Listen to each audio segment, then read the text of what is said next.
죽임을 넘어 살림, 그 부활의 아침입니다. 그 부활 사건을 전하는 데서 복음서마다 각기 다른 묘사를 통해서 각기 고유한 입장을 펼치고 있습니다만, 딱 한 가지 점에서는 모든 복음서가 일치하고 있습니다. 부활의 첫 목격자가 여인들이요, 그 가운데서도 마리아가 그 첫 증언자라는 것입니다. 이 점에 있어서는 어떤 복음서도 다르지 않고 완전하게 일치합니다. 오늘 요한복음 역시 그렇습니다. 더욱이 오늘 요한복음의 말씀은 전적으로 마리아와 부활하신 예수님과의 그 만남을 전하는데 할애하고 있습니다. 예수님께서 묻히신 무덤에는 막달라 사람 마리아뿐만 아니라 예수님의 제자 시몬 베드로와 또 다른 제자, 곧 예수께서 사랑하시던 제자가 동행했습니다. 바로 앞에 나오는 말씀입니다. 빈 무덤을 발견했을 때 두 제자는 믿기지 않아 자리를 떠나버렸습니다. 하지만 막달라 마리아는 자리를 지킨 채 무덤 앞에서 슬피 울고 있었고, 마침내 그 자리에서 부활하신 예수님을 만납니다. 이로써 부활의 첫 목격자요, 첫 증언자가 됩니다. 이 사실이 뜻하는 바가 뭘까요? 어째서 부활의 첫 증언자가 다른 제자가 아니라 막달라 마리아였을까요? 제자들은 예수님과 일거수일투족을 함께한 사람들입니다. 그러므로 예수님의 삶과 그 말씀을 누구보다 잘 아는 사람들로 여겨졌던 사람들입니다. 그에 반해 여인들은 어떤 사람들이었을까요? 그 마음은 결코 제자들에 뒤지지 않지만 당시 사회적 제약으로 예수님의 일행과 관련한 역할에서 표면에 드러나기 어려웠던 사람들입니다. 아니면 예수님을 따르는 무리 가운데 실질적으로 중요한 역할을 했음에도 불구하고 복음서 기록자들의 그 눈에서 그 중요성을 인정받지 못했던 사람들일 수 있습니다. 그런데 놀랍게도 모든 복음서는 부활의 첫 목격자요 증언자로 여인들을 꼽고 있습니다. 여러 가지 편견으로 배제된 이들이었음에도 그 사건의 가장 중요한 주인공이 되었다는 것은 부인할래야 부인할 수 없는 그들의 역할을 말해줍니다. 여인들은 사회적으로 배제된 이들이었습니다. 그러나 예수님에게서는 그렇게 대접받지 않았습니다.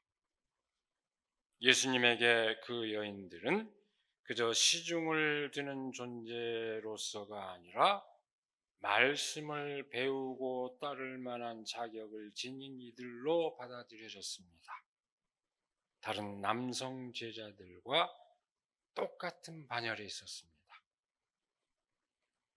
그럼에도 그들이 12 제자의 반열에 들지 못했던 것은 예수님의 가르침을 따른다고 자처하는 교회에서마저 그들이 제대로 대접을 받지 못했다는 것을 말해줍니다.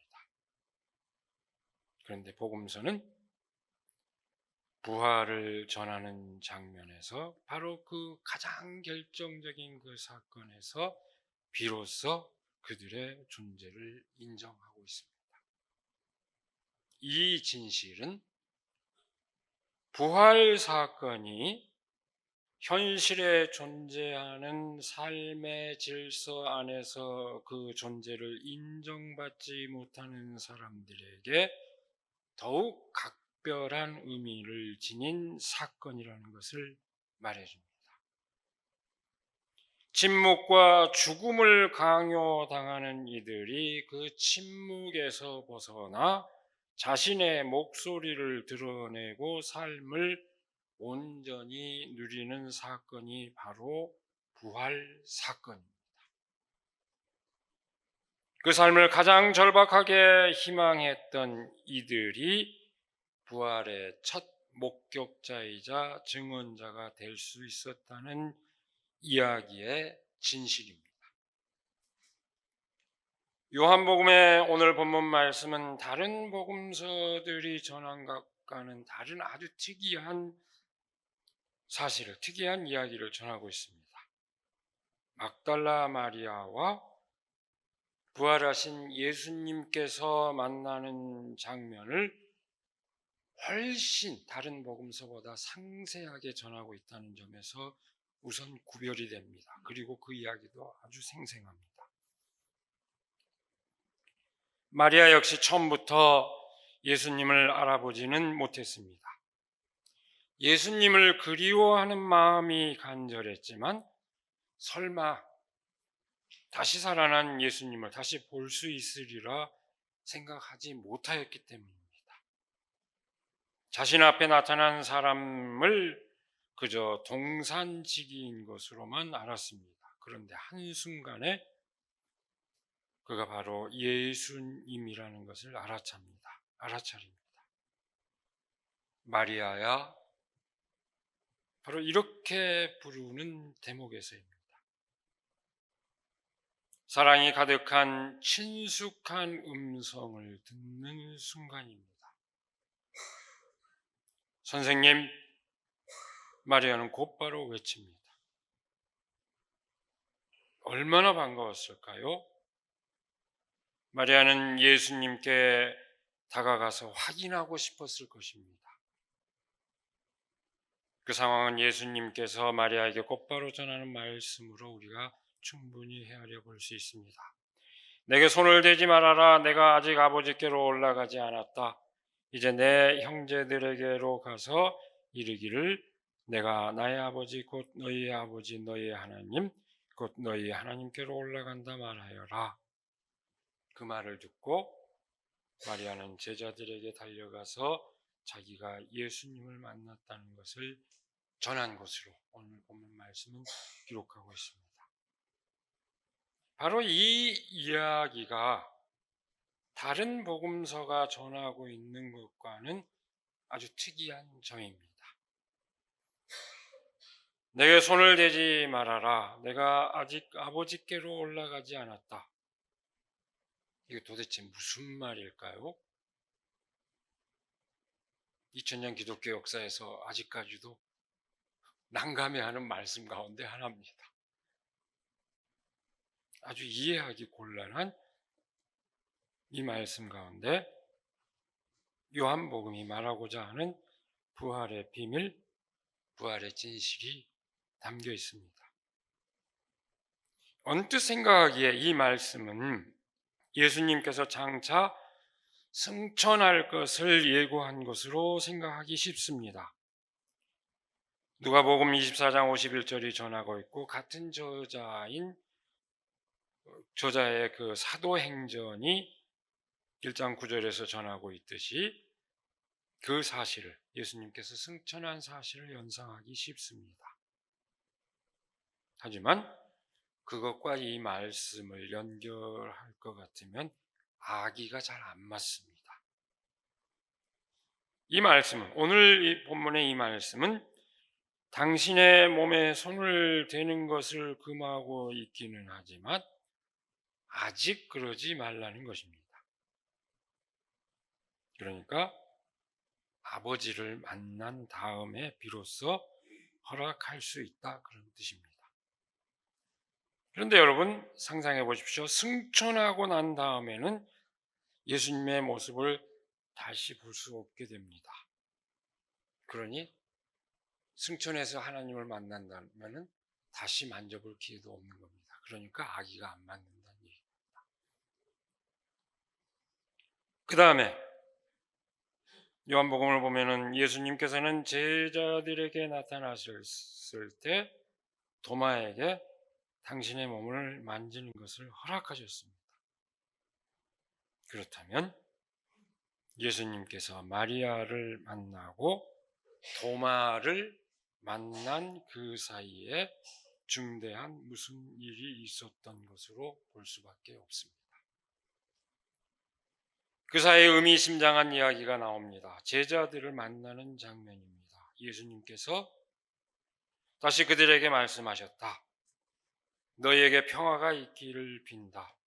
아버지께서 나를 보내신 것 같이 나도 너희를 보낸다. 이렇게 말씀하신 다음에 그들에게 숨을 불어넣으시고 말씀하셨다. 성령을 받아라. 너희가 누구의 죄든지 용서해주면 그 죄가 용서될 것이요 용서해주지 않으면 그대로 남아있을 것이다. 그 사이에 벌어진 일입니다.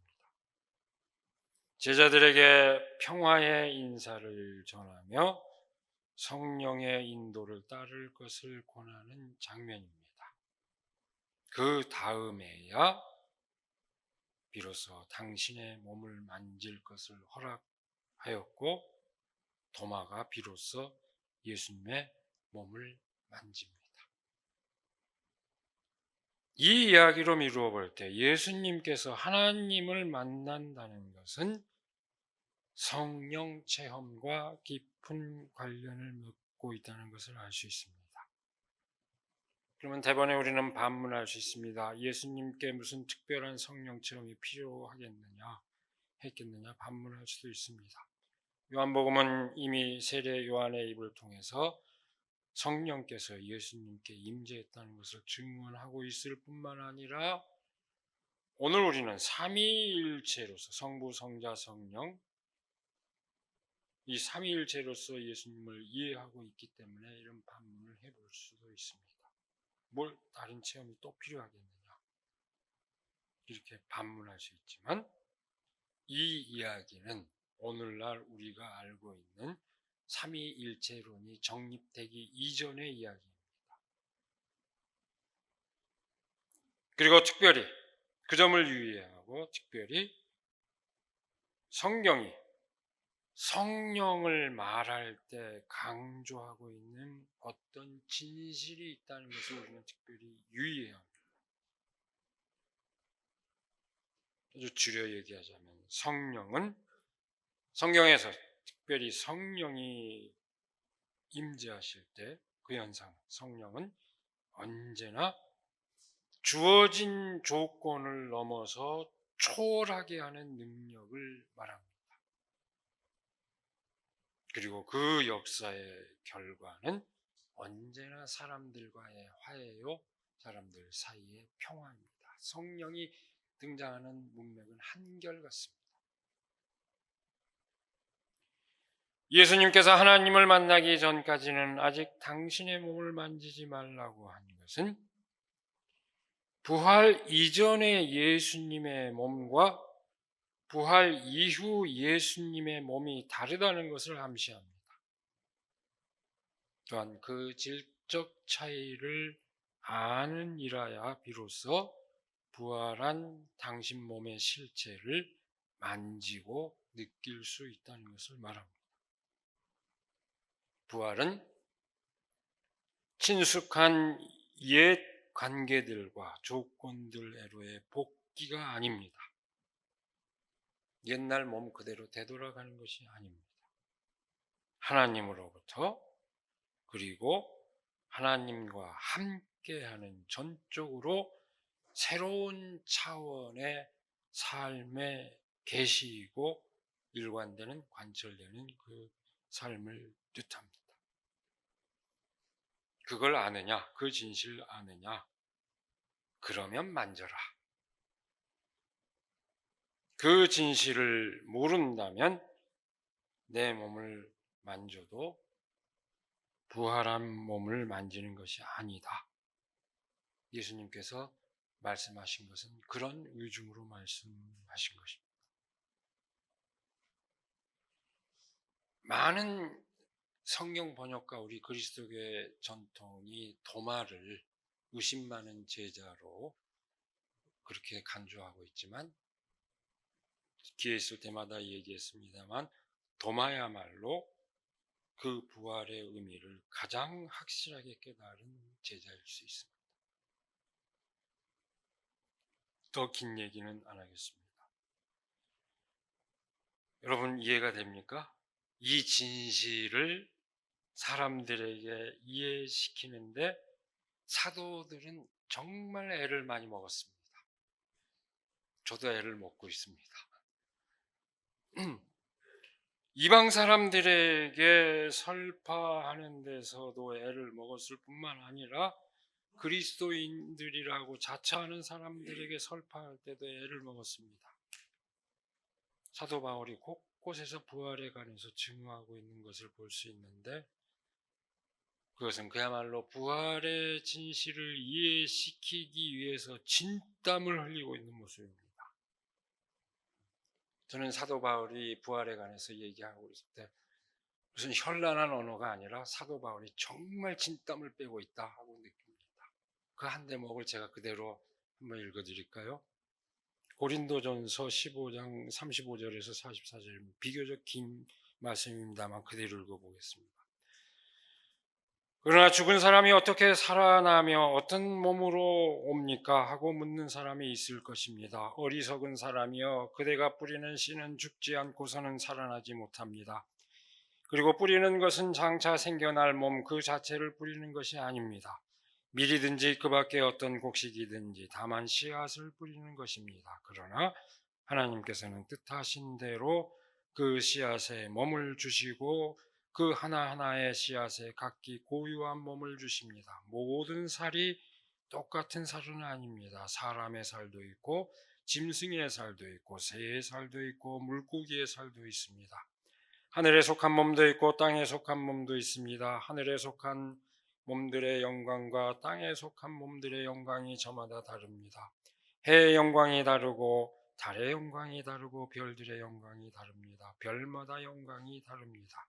죽은 사람들의 부활도 이와 같은 것입니다. 썩을 것으로 심는데 썩지 않을 것으로 살아납니다. 비천한 것으로 심는데 영광스러운 것으로 살아납니다. 약한 것으로 심는데 강한 것으로 살아납니다.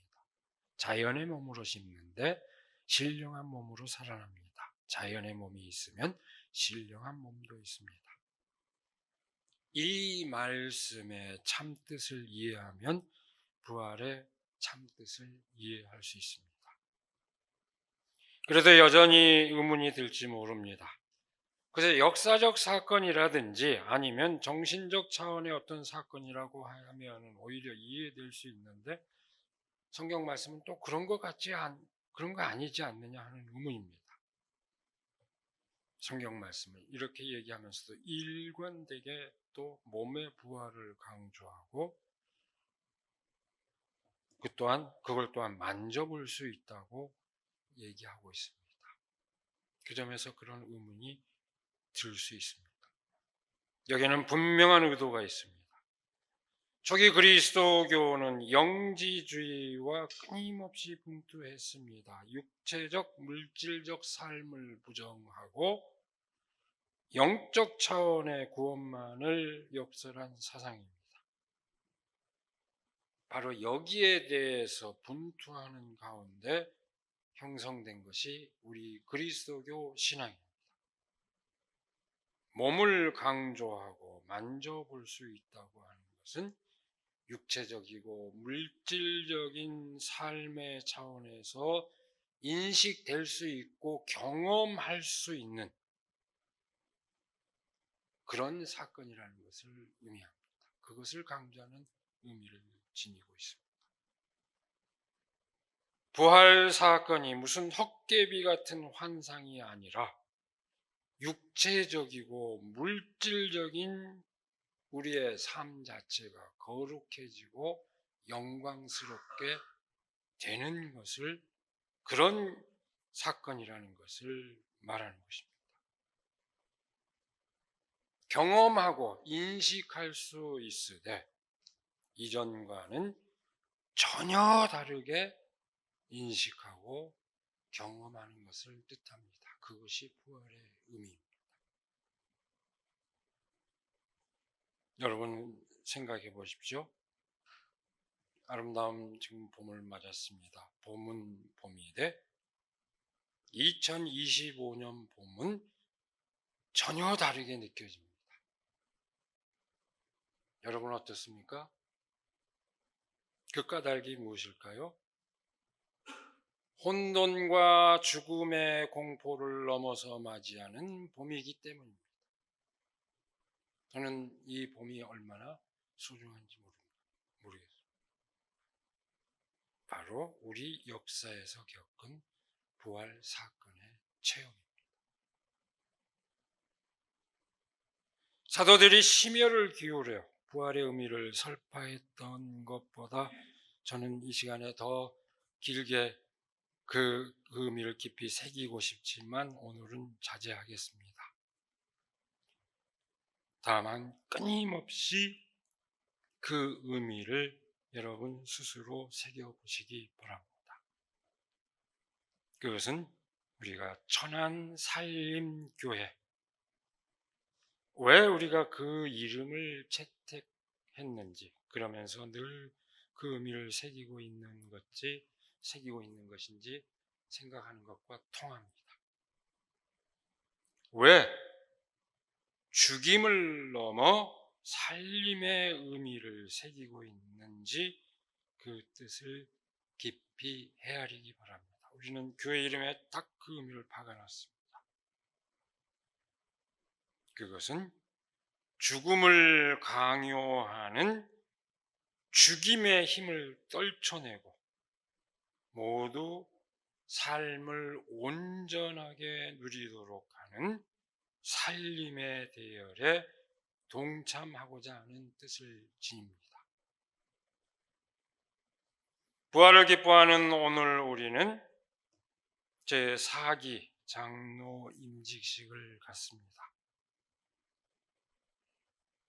우리는 새로운 교회 문화를 일구기 위해서 여러 가지 기존의 교회 관행에 벗어나는 시도를 해왔습니다. 하고 있습니다. 그런데 그렇다고 하여 그것이 특별히 파격적인 거나 혁명적인 것은 아닙니다. 조금 변형된 것일 뿐입니다. 조금이나마 그렇게 변화를 주어서 경직화한 기존 제도 안에서 미처 생각할 수 없었던 틈새를 여는 정도의 의미를 지닌다고 생각하고 있습니다. 제가 판단하기에는 그다지 놀랄 것도 아닌데 다른 분들이 놀라는 거 보면 제가 다시 놀라 자빠질 지경이에요. 그게 뭐가 그렇게 놀라운 일이라고 놀라 자빠지는지 그런 정도의 수준입니다. 우리의 꿈은 원대하지만 실제로 우리가 감당할 수 있는 몫은 그다지 대단하지 못하다는 것을 우리는 솔직히 고백할 수밖에 없습니다. 그렇게 대단한 거 아닙니다. 그럼에도 우리는 그 작은 변화가 마침내 새로운 변화를 일구는데 중요한 의미를 지닐 수 있기를 기대하는 믿음으로 이 공동체에 함께 하고 있습니다. 그래서 마침내 우리가 전혀 다른 삶을 살고 있구나. 이러다 보니 전혀 다른 교회가 되었구나 하는 것을 그렇게 실감하기를 바라는 그 믿음입니다. 오늘 이 자리에 함께하고 있는 모든 교우 여러분, 더불어 오늘 장로로 임직하는 두 분 교우 모두 그 믿음의 의미를 깊이 생각하기를 바랍니다. 그 아름다운 공동체를 일구기 위해 함께 헌신하는 마음으로 임하기를 바랍니다. 우리 교회 장로는 특별한 권한이 없습니다. 의결권마저도 공동회에서 이미 해주는 것만 맞습니다. 그래서 잘 안 하려고 그럽니까? 특별히 우리 교회는 오로지 그야말로 덕으로서 섬기는 직분으로서 장로일 뿐입니다. 아마 그 뜻을 다 새기고 계시리라고 생각합니다. 우리가 함께 그 뜻을 이렇게 동의하고 직분자를 뽑았습니다. 그리고 우리 새로운 교회를 이루기 위해서 함께 이렇게 마음을 모으고 있습니다. 교우 여러분, 그 다음에 오늘 임직받는 두 분 모두 일상의 살림꾼으로 더불어서 죽어가는 모든 것들을 살려내는 살림이로 함께 하기를 바랍니다. 그렇게 우리 모두가 놀라운 부활 사건의 목격자요 증언자가 되기를 시간에 간절히 기원합니다. 기도하겠습니다. 하나님, 죽임을 듣고 일어선 예수 그리스도의 부활을 함께 기뻐합니다. 우리가 이 시간 예수 그리스도께서 부활하신 그 사건이 무엇을 의미하는지 깊이 새기게 하여 주시옵소서. 저마다 삶을 온전히 누리지 못하고 죽임의 세력에 붙잡혀 있던 사람들이 온전한 삶을 누리는 사건, 거기에 부활의 참뜻이 있음을 새기고 우리 모두가 그 사건에 동참할 수 있도록 우리에게 용기를 더하여 주시옵소서. 오늘 특별히 이 공동체 일꾼으로 부름받은 두 임직자에게도 함께하여 주셔서 그 마음으로 함께 섬기며 이 공동체를 일구고 부활 사건의 목격자여 증언자로서 그 몫을 다할 수 있도록 하나님 함께하여 주시옵소서. 우리 주 예수 그리스도의 이름으로 기도드리옵나이다. 아멘.